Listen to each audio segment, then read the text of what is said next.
So, in the higher education space, we have been approached by concerned members of the faith community regarding a module presented by the University of KwaZulu-Natal. It's called the Critical Social Justice and Citizenship module, and it's offered by the College of Humanities at UKZN. But this module is compulsory university wide, all first years, and it's a prerequisite for sitting other exams. So even if you are not at all in the humanities field, you are studying engineering, you are studying medicine, whatever else it is, you need to sit this module or you will not be able to write your other exams.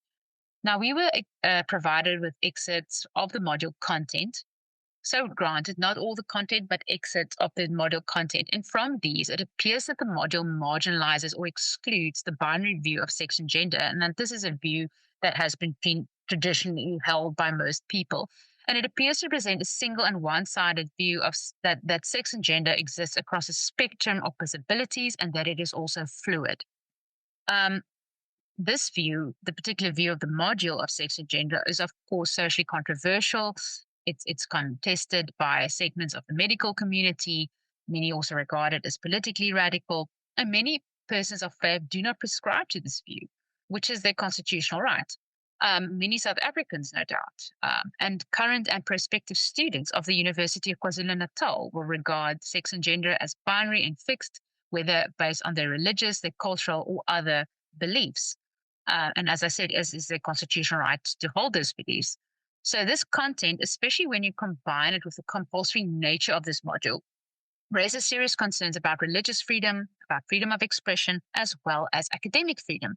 We've discussed this matter with current and former university lecturers, members of academia. So in addition to the concerns that I've already mentioned, they also question whether this module will actually promote the development of critical thinking skills in students, which is a very important objective of universities. Because they say it appears that this module does prescribe and impose a specific orthodoxy across the whole university, and it does not appear to allow for other viewpoints. And they regard the content in the excerpts that we gave them as highly ideological. And they said that it could even amount to indoctrination, possibly, depending on how free and open the module is offered and depending on what the other module content entails. As I said, we only saw certain aspects of the module content. Now, given the seriousness of these concerns, we wrote to the University of KwaZulu-Natal and we asked them for more information on this module on critical social justice and citizenship because we want to determine the validity of our concerns and then communicate accordingly to members of the faith community and the members of academia that we've spoken to. Because we want to better understand the overall content of the module, because as I said, we've only seen snippets. And also, our approach always is to engage amicably, to engage respectfully about the content and our concerns, whatever it is in a particular situation. And when we wrote to the university setting out our concerns, we also proposed a possible solution that could ensure that the right to religious freedom, the right to freedom of expression, and academic freedom are upheld. For example, this could include making this module and similar compulsory courses a discussion topic, subject to clear guidelines and parameters that ensure respectful dialogue. So then, rather than promoting or imposing a single ideological view, which would necessarily exclude students holding other views, it could help create a space where there's awareness and it can stimulate discussion without victimizing anyone, where everybody is encouraged to voice their views and debate different opinions, which obviously will help foster better cognitive or constructive engagement in line with academic freedom of both the students and the university staff. And it will also uphold freedom of religion and freedom of expression. Because we understand we live in a constitutional democracy. Everybody has, their human rights and freedoms and whatever your views are, but we have to find a way to balance the rights and is able to express their views in a respectful manner, that nobody is silenced or sanctioned simply for having their view. The university responded to our letter, and I must say that the response has been rather our view of the response was that it was rather dismissive of our concerns. But despite that, like I said, we are committed to amicable engagement. We wrote to the university again and said could we please get a copy of the module content? And we even offer to pay for the module content. But this request has seemingly been denied because the university sent us a PIA application form. PIA application is a legal remedy to obtain information.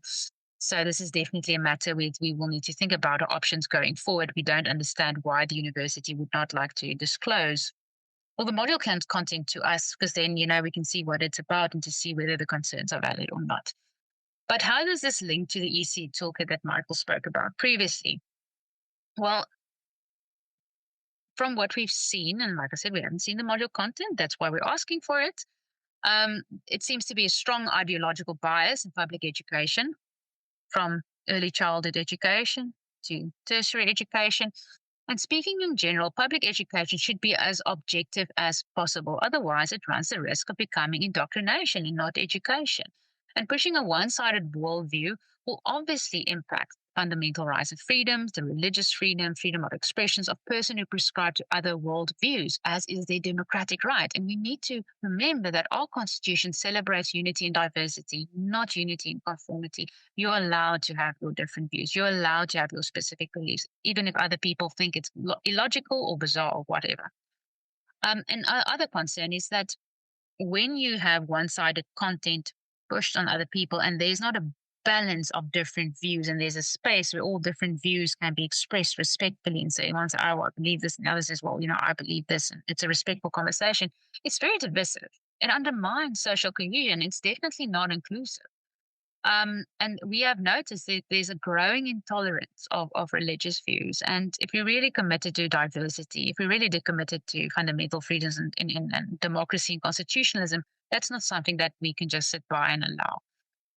If you are not able to live out your faith in public, then really you don't have religious freedom. It's not just a private thing. Being able to live out your faith in public is very important.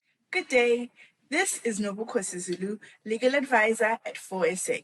Remember to like and share this video and then click on the subscribe button to make sure you never miss our video updates on vital religious freedom issues.